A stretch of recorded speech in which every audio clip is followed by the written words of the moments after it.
for newbies. I am Brandon Lee, and I am joined today by Tom Burton. And we are pseudo live. We are pseudo live. Yeah. Right. So if you're watching this on LinkedIn, hey, we're not really here. Like, the wonderful magic of technology. We pre recorded this, but we're able to run it live. And if you're on the podcast, well, we're never live for you anyway. Right. So what's the difference? But what we're doing, because this is going to record on December 28th. And we're gonna, like most of you, we'll take the week off and be with our families and all that fun stuff.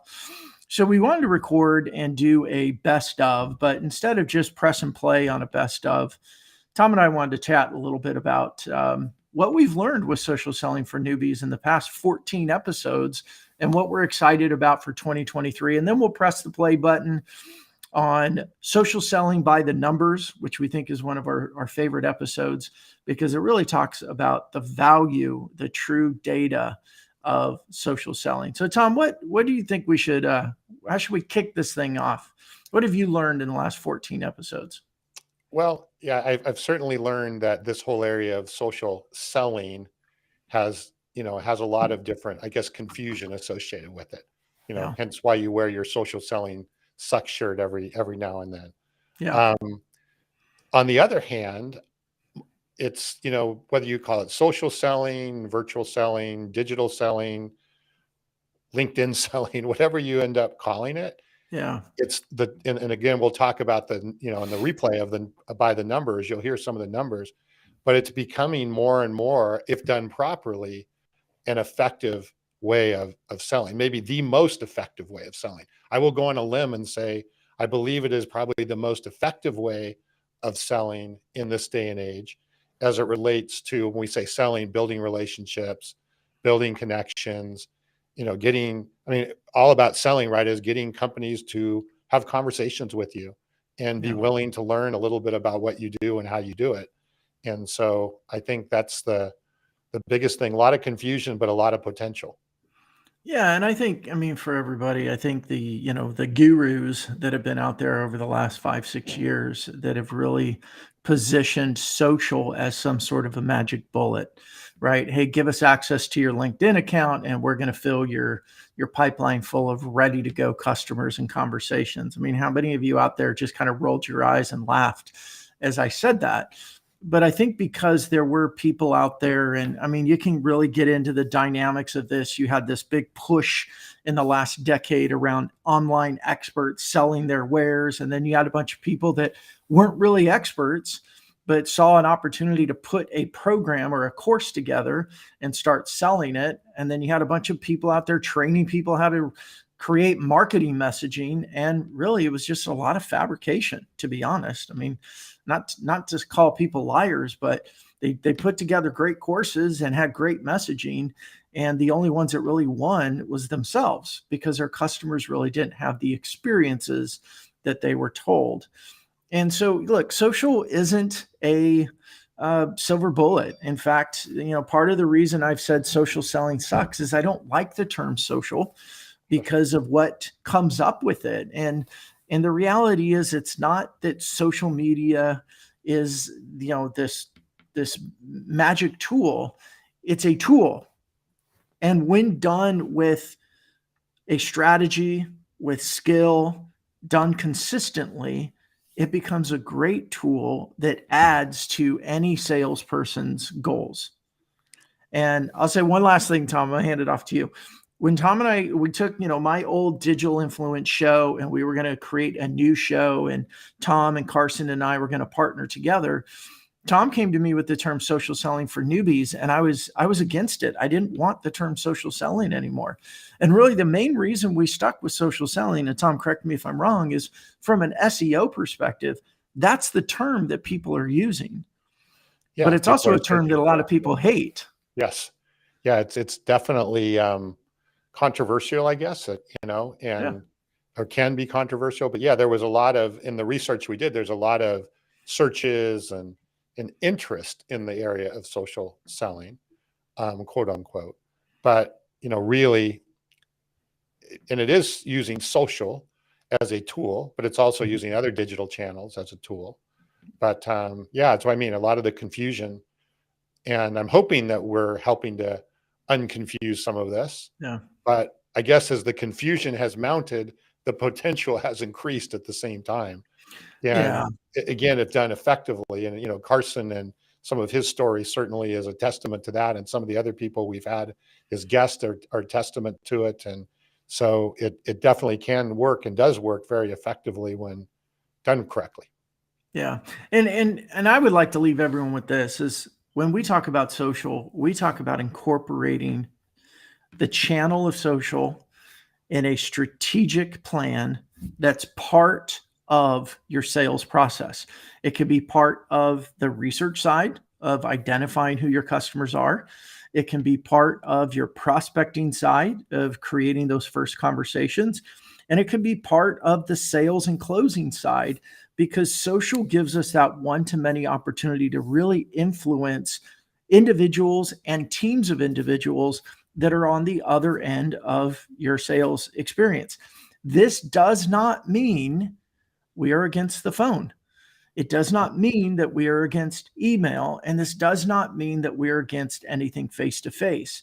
But what you'll find in this episode that we're talking about in social selling by the numbers is that when you incorporate social, it greatly enhances and accelerates all of your other stages of the sales process and all your other activities. And here's the last, this was a really good, highly engaged post I did a few weeks ago. Our reputation precedes us, right? And you either have no reputation, which means when you send that email or you leave a voicemail, if you have no reputation, you're just one of many people in the sea of sameness. You're just another person vying for my time. But when you have a social presence and you're thriving in social and you're commenting and people see you and they know your name and you have that reputation that precedes you, when you leave those voicemails or you send those emails, there's that aha moment of, wait a minute, why do I know this person? Or I do know this person. Oh, that's the guy or the woman from LinkedIn. And that, my friends, I think really speaks to what Carson preaches all the time, which is increase your probability of a successful outcome. And that's why I think social is so stinking important. Completely agree. Maybe that is the keynote as we look into next year and why the numbers, so we'll talk about in the episode, makes sense, right? Is all of us want to increase the probability and the frequency of the conversation of the relevant conversations we're having, right? That's all you're really doing in sales at the end of the day is having relevant communication and conversation that ideally will lead to some form of a business transaction, right? Well, we all want to do more of that. We want to increase the probability of having those relevant conversations. This helps enable that. Much more so, again, done right. Done wrong can actually set you backwards, but done right. Pitch and slaps. and that's what you'll hear on the numbers. Some of these numbers here are amazing in terms of just the people that are willing to have conversations on social versus the phone or versus email or some of the other things. So again, if done, with healthy connections and healthy relationships and healthy conversations, the probability can go way up. And that's really maybe all at the end of the day we're talking about is how to use, these techniques to get better results. Yeah, absolutely. So everyone, hey, thank you so much for your support of social selling for newbies. And as we're going to press play on the social selling by the number show, obviously we won't be available for comments or questions, but we'll come back after the fact. And anybody that wants to, be more involved, we have our social selling HQ.com that you're more than welcome to come be a part of. It's a free community of people that are like us. We're learning, we're sharing what we know, what we've learned, the mistakes that we've made. And then, of course, our podcast, which is social selling for newbies. And we'd appreciate any support, subscriptions, promoting, sharing, reviews would be very, very beneficial for us as we move into 2023. If you're so inclined to do so, we'd appreciate it. All right, let's press play on social selling by the numbers. Sounds great. Enjoy, everyone. Hey, everybody. Welcome to episode 3 of the Social Selling for Noob podcast. Carson, Brandon, good afternoon. Tom, good to see you. Great to have everyone here again. And, I wanted to give a special welcome and shout out, not only to our live viewers, but to our podcast listeners, right? So our second episode just dropped today on all the different podcast areas, and this will be dropping the following week going forward. So if you're listening on the podcast, would definitely like to welcome you as well. And I'd like to welcome Rob from sunny Northern California. I'm in sort of Central California, and it's sort of sunny here. So we were going to talk today about social selling by the numbers. And Carson, you'll be very excited and thrilled to hear that I watched Moneyball again this last weekend. Love it. Love that movie. Yeah. It's a good thing my wife likes it. And one of the things, though, that really hit me, I think maybe more this time than when I watched it previously is, obviously the situation there, right, with the Oakland A's and the baseball team there is Billy Beane, he had to do a lot. He had to do more with less, right? He had way less money than the big teams. He had way less. And so he had to figure out how to use data and probabilities to do a lot more with less. And in this world right now, right, we're all being asked to do more with less. And it seemed like, wow, this is very apropos to what we're talking about today and the whole social selling about, how do we use probabilities and numbers and just smartly go about things so we can get a lot more accomplished with less. So that's what we're going to jump on today. Yeah. And So well, I just want to say, I mean, that movie is, I'm not a baseball fan. I'm really not, even though I am going to the Braves game when we're done, but I'm not a big baseball fan. But so a lot of people may not watch that movie if they're not baseball fans, but if you take away the sport itself element, it's exactly what you're saying. It was all about the data, and they did incredible things just by looking at data to a point. They brought in a statistics geek that knew nothing about baseball. Well, he never played, I guess, is the way to say it. And it's totally applicable to social, because so often, and Carson, speak into this too, I hear when it comes to social selling, we don't have the data to our personal profiles like marketers get the data on business pages. But there is data that we can get. And when we follow the data, that's where the money is. Yeah, there's really two lenses that I typically look at this from. And I love that you call out this film, Tom. I know when you and I first started talking months ago, this was an area where we found some synergies right off, a mutual admiration for this film. And what's hilarious is I'll do searches for sales movies. And I think it's funny that Moneyball shows up on this list, because I wouldn't think of it as a typical sales movie. I think right. Glenn Ross, Wall Street, Boiler Room, Wolf of Wall Street, but Moneyball is a lot of times on these lists. And I think it's fascinating when we apply it to social selling. So I've given a lot of presentations on social selling. And as I've shared on this podcast before, I started doing this when it was kind of an anomaly, especially in a big company where nobody else was doing it at all. And so there's this one lens where it's social selling statistics. You can find these online, do a quick search of like social selling stats, but over 3 billion people use social media. 78% of sellers using social selling outsell their peers. 76% of buyers are ready to have a social media conversation. And social sellers are 51% more likely to achieve sales quotas. So that's one element of the stat. Whoa. You got to go through those again, but go ahead. Keep going. That was awfully fast. Amazing data. I'll put this as a slide in the notes. But the other lens is, I grew up in a call center, right? So when I was calling, we would have to do stick. This was funny because now everything is done so technologically advanced, but, we would do stick tallies of dials. And, it was all about at bats and, trying to make calls to get customer prospects on the line. And so what's fascinating to me is I've applied a Moneyball approach to my social selling, as in I know that if I reach out to 100 people, I can get 45, 50, 60 LinkedIn connections. I can get 10, 15, 20 meetings, depending on the verbiage that's used. So I love how you can apply data not only to sell yourself on why social selling, but you can also use it as you tangibly track the success or lack thereof of your social selling process. Yeah, completely.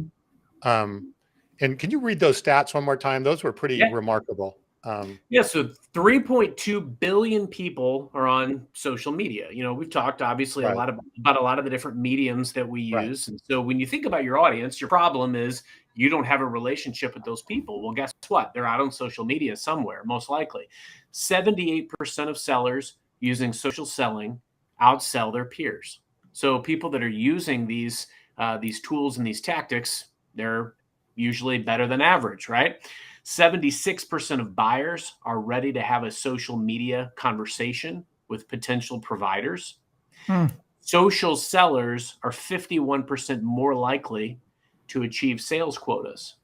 And there's several others. I actually found these doing a quick search. It's on Opt-in Monster is who these stats are quoted from. But 84% of C-level executives use social media to make purchasing choices or are influenced by social media. So everything that we've talked about, it's where our target audience is. They're already out there. They're getting information. And then it can enable us to broker conversations that we never would have had otherwise because that's where they are. That's really good. The really one that bounces out, and Brandon, this is why I want to jump in some of your stats that I know you have, is this, what is it, 76% you said, Carson, that is willing to have a conversation on social? I mean, correct. how many? I wonder what that number would be. I mean, how many people are willing to have a phone call from a salesperson and have a sale? Probably not that high. Not as many. Not anywhere near that. And even I would bet an email conversation would be much less than that. Go back and forth on email. That's a really interesting. And Brandon, I think that ties into some of the numbers you've been seeing, right? Yeah. Well, and I think a couple things. I want to back up a little bit if you don't mind, and then I'll get to my data. Don't let me get sidetracked. But Carson, what you said was interesting because you talked about, we think about traditional sales movies, right? Boiler Room and Wolf of Wall Street. That sales style isn't effective anymore. You're right. Right? The call center, the pounding the phones, the boiler rooms, it's just not an effective style anymore because buyers have changed. Tom and I, we were talking earlier today, and we were saying the buyer journey has changed, and a lot of buyers are doing, and I'm going to air quote for podcast, research before they even know they're doing research now, right? Because of their activity in social media, what they see in the news feed, what they see in shows, what they're listening to, helps them start seeing opportunities for change or things. They're like, you know what, we have that problem. That's really the organic beginning of their research. And as sellers, if we're not doing that type of content, we're not active in our own social posting, we're not active in commenting with prospective customers and the industry, then they never get a chance to see us. Our only opportunity to capture their attention goes back to calls and emails. In the very beginning of this, we just all shook our head and agreed that type of outreach isn't as effective as it used to be. But when you combine your social presence, and you can call it a personal brand, you can call it your social activity, whatever you want. But when you have that and calls, you have that and emails, now all of a sudden your cold calls are really more warmer calls. Is that fair to say, Carson? Because they've seen you inside of your social activity. I love that you said that, Brandon, because you're spot on. When we talk about data, it's laden into multiple areas, right? Because your highest probability is a warm handoff. I have a relationship with somebody that's in the C-suite, and they introduce me to someone else in the C-suite. That has about as close to 100% probability as possible. However, it's not often, or it's not always for sure, that we have that capability to just walk right into the C-suite. So we know that they're out on social. So this gives us a higher probability to connect. Now, I, like many, I may send 1, 2, 5, 10 C-suite, C-level introduction requests and go over the room. I think that's happened to a lot of us, trying to create relationships and other lines of business. But where I get a higher probability is if instead of just reaching out to that C-level, I reach out to other influencers of those influencers, VPs, directors, so that it does two things. One, I'm getting intel, I'm doing social listening, I'm gaining perspective that I can share with those executives as I reach out to them. Hey, I'm hearing from your teams, this is an issue. We've got some scenarios where we've solved this for companies, would love to talk to you, would love to get your perspective. My quality of messaging is higher, so my probability is higher. But also, I've swarmed those influencers. I've kind of created a groundswell. We've talked about that in prior calls as well. I saw a comment from Rob in the chat. Do I track connection requests on LinkedIn? And if so, what do you see as far as patterns in your acceptance percentage? Love the question, Rob, because here's the thing. Yes, absolutely. I think it's important. Anything that you're doing that is a process-oriented piece of your arsenal, I think you should track it. You should make it tangible. I've used some tools before to send first-degree connection requests and personalize them based on organization, based on title, et cetera. But when you're just sending a LinkedIn connection request to somebody, I'd say your odds are probably 20% of getting a connection. If you add some personalization to it, that goes higher. The messaging that I use today gets about a 50% clip when I'm reaching out to customer executives in those organizations. And it's based around, my role, my stake in the game, why I exist, what I'm paid to do relative to their investment. There's a lot of things that you can infuse into that, but all of those things up your probability. And that's the key of data here. Yeah. And I think with that too, there's a lot of variables there for people that are listening. And what I love about being on the show with you, Carson, is you've got the enterprise, you've got Microsoft behind you. And I think there's some advantages that you have when you send a connection request and you're from Microsoft that some people in smaller companies may not have. And other times it works against you, I'm sure. But we got to take advantage of all the variables that we can. And the other variables you have is this show and your Salesman on Fire show, the amount of content that you create, the amount of commenting that you do inside your industry. This isn't like, I love Rob's question, but I want to just caution, this isn't just I send connection request. It's I send connection requests layered on top of your total social profile, your social activity, I guess. And it's that layering of those variables that amplifies your success. It's, as Tom likes to say, 1 + 1 = 3, because we're layering activities on top of each other. Would you say, Carson, with the 50% that you were talking about there, and I think, Brandon, this is what you're referring to, is that, your batting average, right, is 50%, because a couple things. One is you've already established relationships possibly with other people in that organization. So that raises your probability of getting a base hit, right, on the thing that's there. It could be like what you're saying, Brandon, because, hey, they check you out, right? What do you get a check? You check them out on LinkedIn. Are they legitimate? Are they, oh, wow, Carson's commenting a lot. He's all over. Yeah, I want to be associated with him. Why wouldn't I want to? So I think there's a lot of things that raise, because a total newbie, going back to, right, if this started to go out and randomly send out connection requests, I don't know, that batting average might be what, 100, 10% or 5% versus 50%. I mean, it comes from the work that goes in there. Yeah. Carson, go ahead. I'm sorry. I was just going to say, there's so many variables. I mean, that's an astute observation. It's and I think the wording that I've used has changed over time. It's very counterintuitive based on the responses that I was getting at first. Brandon, you made a great point earlier. There's some good and maybe some neutral in reaching out as part of a big company. Some people want to talk to you, some people don't. But I used the feedback that I was getting from those who didn't want to, and I infused that into what I was sending to executives, and that just upped the batting average. Yeah. And you do a really good job of making your social activity human. And I think that is a layer of those variables that we're talking about, that you're not just some, executive salesperson that's popping out messages to say, will you connect? you're a whole human on social. You're commenting, you're sharing content. You share content that's not just about what you sell. And I think it's those layers that, as newbies, those are the variables that really move the needle, that a lot of times we don't think about, because we go in and we want to hit. We go back to the old school boiler room. How do I hit messages? How do I get in front of the right people? How do I do it repeatedly?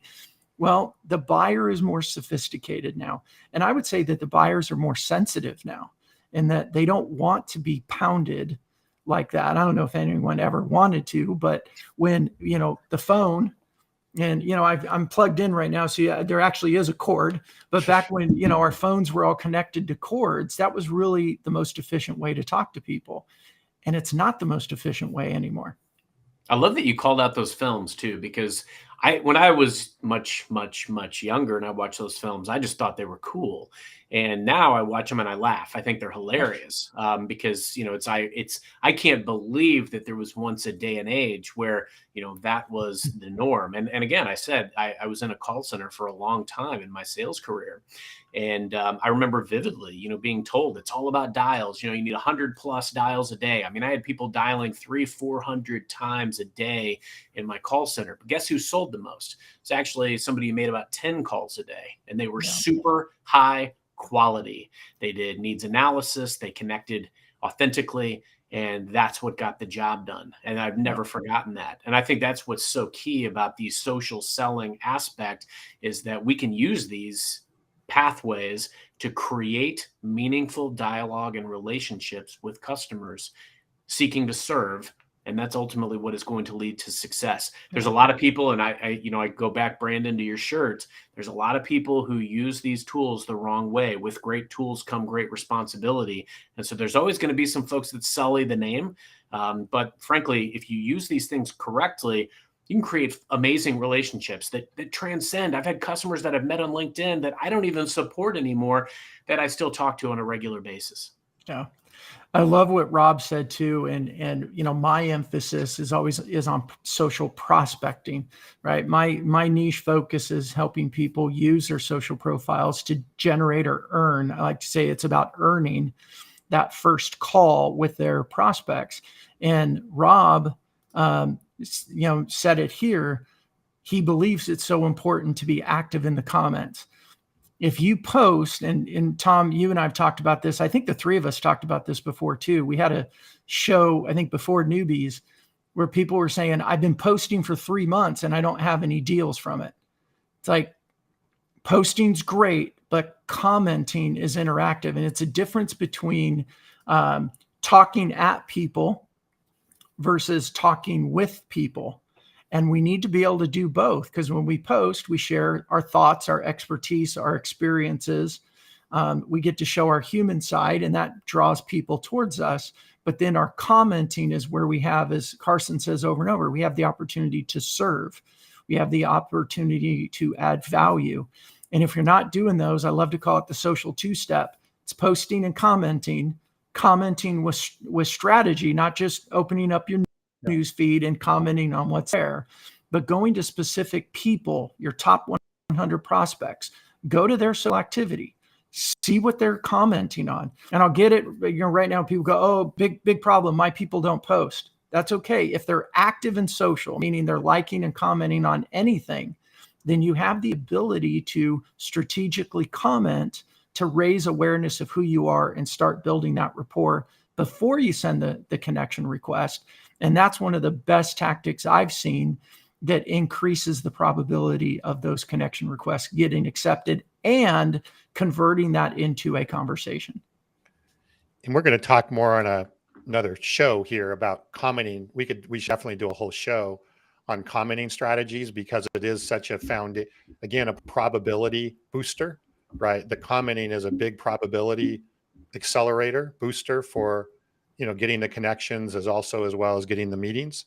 Carson, you really got me thinking about how to build sort of a framework from these different variables, right? I've got my Moneyball geek hat on how to take all of these different things that we're seeing that influence that probability of moving the ball down the field and getting those meetings, and then having those meetings not just be a meeting, but lead to something meaningful in the business, right? And it's not luck or happenstance. It's the things that you do to accomplish that. And that's, again, the same as the Moneyball premise, right? Is like, okay, find the right people that do the right things and we'll get the right results.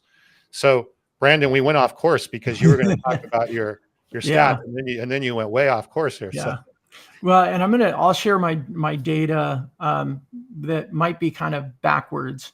But what the data we found is that when people are using social as their outreach, not the outreach, but as part of their outreach, and they have, their profiles done well, they're sharing good content around experiences and conversations they're having with customers, and they're commenting on their prospects' social activity, that when they do get the sales opportunity, it's a 30% acceleration in the sales cycle. And just a quick commentary on that number, it's logical too. When we're cold outreaching and somebody says, yes, I'll take a demo or I'll have a conversation, they still may not be in it. Sometimes it's like, hey, I'm gonna take the demo so they stop calling me. And we've talked about it before. It's totally acceptable these days to just ghost a salesperson even after a call. But when you have that social presence and the buyers then agree to a call, a demo, a conversation, whatever it may be, it's a 30% acceleration in the sales process. It doesn't always mean you get a done deal, but even if you get to a no, you save 30% of your time instead of chasing, or, nothing worse than sending messages that say, hey, I'm just following up. I mean, if you got to send a I'm just following up message, you've probably lost the deal. are you saying in the theme of our movies today, are you saying that's a Ghostbuster? Wow. I love that.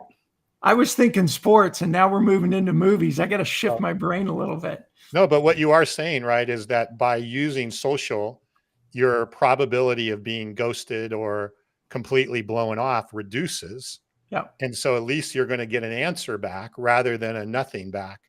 Right. On the Tom, way. you've created a new social selling term here today. I just want to throw that out there. I like it. I think that maybe that should be our theme song when we start the thing, who are you going to call? No, right. Nobody. Trademark that now. Yeah, That's pretty good.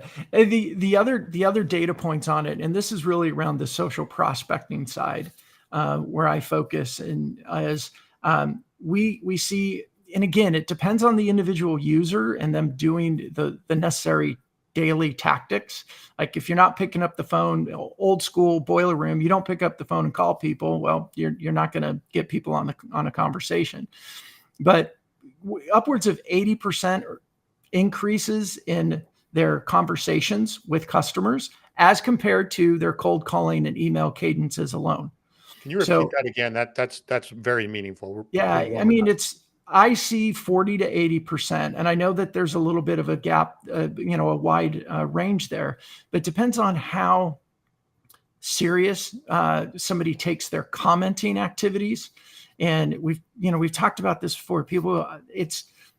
We publish content. It's like when you think of social media, you think I gotta publish content, but it's publishing content and commenting. And the more you comment, the higher that number goes. And that's getting, in a very strategic, just like your cold calling cadences, except we're doing social activity cadences, and you're getting, 40 to 80% more first conversations with prospects in the same 30-day time period. That's significant. It takes a little bit of activity, but I like what Tom said earlier, or Carson, you said earlier, some of the best producers make 10 or 15 calls a day instead of 100. It's all about the efficiency of our time. And then when it comes to the connection request side, 150% more accepted connection request. And the number I saw with a lot of, my customers tend to be SMB, is it's less than a 10% acceptance rate when they're just sending out their cold connection request. We start doing the social activity and all of a sudden they're pushing 60, 70% acceptance rates because we're commenting on social activity that our prospects are seeing. We're leveraging LinkedIn's notification system, right? I want to get Carson's attention and he went and commented on something. And I come back and comment after him and do that a couple of times and then send him a connection request. I'm already known before I send the connection request. Probability goes through the roof. I love that. I mean, it's all about staying top of mind and building a community around what you do. And those have served me very, very well.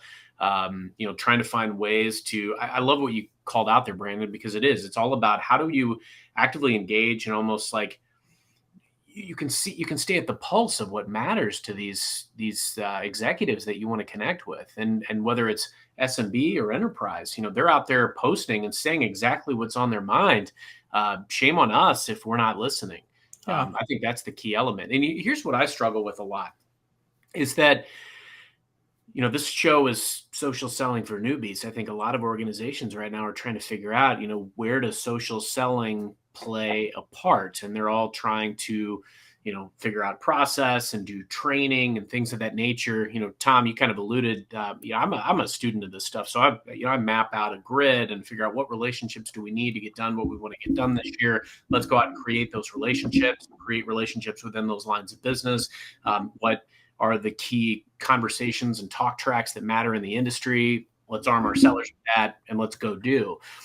But what's interesting to me is, I've trained this for years in several different countries. And it's like, we're still all newbies because we're still all learning. There's new technologies, there's new mediums. And I think it's fascinating to me that we all agree that we should be social selling. Yet I think what we have a big disagreement of, or maybe lack of consensus in so far, is how to do it. Yeah. Well, and I think what you're saying, Carson, has been an art, right? It's been an art to people like yourselves and others who have figured it out. We want to make it more of a science and make that science, make it so that others can repeat that, right? And again, that goes back to my, the analytics, right? The whole idea was, whether you agree with it or not, he was trying to make the baseball game scientific versus a scout going, hey, I think that guy's got potential, and that kind of stuff. Obviously, there's a balance, as we know. It's not 100% either way, but the more that we can turn the art into a science, make it repeatable, scalable, so more and more people can do it, and then have some of the numbers that between the two of you that you just went through are jaw-dropping numbers. When you look at those and you compare them to traditional, what's going on 10 years ago with boiler rooms or whatever, but look at the traditional MQL, outbound SDR, all that kind of stuff that goes on today. Compare that to the numbers you guys just went through. It's like no comparison. Did you just bring up Jaws? Did you add another movie to this? We are spanning the pop culture stratosphere. That's here right. That's right. From the 70s. Wait till I start talking about Caddyshack. Well, Ghostbusters from the 80s. Moneyball, right. 2000s. 90s, we covered Jaws was 70s though, I think, right? And Caddyshack was late 70s. We're really dating ourselves. So, boy, we're almost out of time. Boy, these fly. They do. So, any final? I definitely want to publish and pull together these stats, because these stats are, and I think some of these we may want to drill down into in more detail on future shows. Brandon, there's any questions that we didn't get to today that we needed to hear? No, I did think, Carson, this would be a good one for you to address. Rob said he had to leave, but he had posted it. It's a crazy number. A high of 90% of people on LinkedIn are lurkers. They're seeing the comments, even if they're not posting. Not a question in there, but I think that's something really worth emphasizing is we're all newbies in this. There's a big opportunity there in commenting that a lot of times I think just gets overlooked, because the boiler room concept is message, not engage. And Carson, every episode, please share, provide value, and serve. And that's where commenting comes in. I love that. Now, Brandon, you're right. I think it's interesting to me because I think we can use some of the statistics that we talked about today to sell us on why social selling should be part of our arsenal. But it's going to be a very unique and personalized approach for each of us, depending on who our audience is, where they are, and that approach. You know, what's funny? I always think about, like, Wall Street, Gordon Gekko, I bagged the whale, right? Bud Fox. And, I think we all have that executive that we really want to create their relationship with. I myself have one. And you know what? Every day I've bookmarked this person. I'm following posts. I'm commenting. I've sent messages to this person that basically quote articles that they've been featured in. And I will get that relationship one day. We're connected on LinkedIn, but I've yet to get the meeting. So even I, as a social seller, I'm still trying to create conversations. We've got a lot of synergies with the organization, but always continuing to try to create authentic relationships based on leveraging social. And I like to say, I never discriminate against any path or any means or mechanism that's viable to create and invest in these relationships. So that's why commenting is important, just like messaging, but you can't send haphazard spammy messages and expect a positive result. And that's why it's critical as we accept, hey, yes, we need to be doing this. I always also tell sellers when I train this that, look, I had to sell myself on the process based on the numbers and the probability and the problem I was trying to solve, that I didn't have these relationships and my audience was out on social. But it was an anomaly, and everybody kept saying, well, Carson, he's out prospecting on LinkedIn, whatever that means. Well, after I closed several multi-million-dollar deals, I never heard that anymore. I heard, can you train me on this? But even today, as I train it, people are still not quite sure how to take those first steps. So I've been there, and I think that's the key, is continue to look at where is your audience, what matters to them, and how can you show up uniquely with perspective, seeking to serve. That's going to give you the best probability of creating that relationship. Carson, I know we're over time, but you brought up something I wanted to ask about today, and we didn't get to it because you've mentioned this a few times, right? That you've gotten deals that you wouldn't have had by the fact that you're using LinkedIn and social. Do you believe that those deals have come about because of the probability that we've talked about, by just, hey, I'm covering more ground, I'm getting more quality pieces. If I wasn't doing this and I was doing other techniques, my batting average would be lower. And so therefore is that really the correlation at the end of the day? Without a doubt, Tom. The largest of these deals, I reached out to over 500 people in an organization, complete probability game. It was actually a compete. They weren't even thinking about us. I just happened to get to the table while they happened to be thinking that they needed a solution like what we had, but they were thinking about our competitor. And so it was timely. I got in at the time it mattered. I used it to create a groundswell of relationships across the organization. They had 7 different C-level changes in 2 years, but we were already entrenched. We knew everyone. So as all these moving chairs transpired, they needed us. We added value because we were at the heart of that organization. We knew everything that was going on. We knew all the key initiatives. And that's why that deal happened, was because of relationships. And so it was all about probability. Yeah. And probability leads to, runs, or sales that you wouldn't normally get by the fact of doing that. So I think that's a great way to end up. Brandon, any final thoughts before we? I put this up right now with Floyd's question. Thank you for that. And hi, Floyd. I think this has got to be a topic of one of our episodes, because I get asked this question a lot about, what type of content is going to spur conversations. And, as we're talking about data, we got to take a look at what content we post gets the best engagement, because posting without engagement is just posting. We're talking into an empty room. Posting where we're getting questions or comments or likes or shares, our message is getting wider. And I think it speaks to what Carson was just saying. It's layering of these activities that we get this reputation, call it a personal brand. But with social and the type of content we produce, we almost create our own little omni-channel presence. And all of those are the layers that influence the data, our outcomes. So Floyd, we'll have to take this head on in one of our episodes, because I think that's a great question. Yeah, well, we talked about that earlier today, Brandon, about content and the right content. And even once you get, somebody who's engaging, how do you keep them engaged as you move along? So we'll have a few shows about that. Yeah. I'm going to go watch Moneyball again. I don't know about you. I'm going to watch Ghostbusters. So. And before I watch every Halloween. So I'm an Okay, so there you go. Ghostbusters fan. There you go. Hey, and Well, it just is- Andre just posted something, and we've got to address it because this is the value of social. He said there's a local company he's been trying to work with, and I'll just summarize real quick. Based on his sharing and commenting on posts, they're now asking him for a meeting. Amazing. That Yeah. summarizes the value of social right there. Thanks for that, Andre. Good to see you again. I think that's a good explanation point on our show today. So next week, our topic is scheduled to be how to sell social selling to your boss. I would say the prerequisite is listen to this show because that's how you're going to go sell it to your boss. But I think we'll be able to expand on this a little bit more and talk about, even some talking points and some things that come up that, well, what about, how do you measure it? And how do you do this? And how do you know? And we'll get into some of that next week when some of those questions come up. For sure. Signed contracts.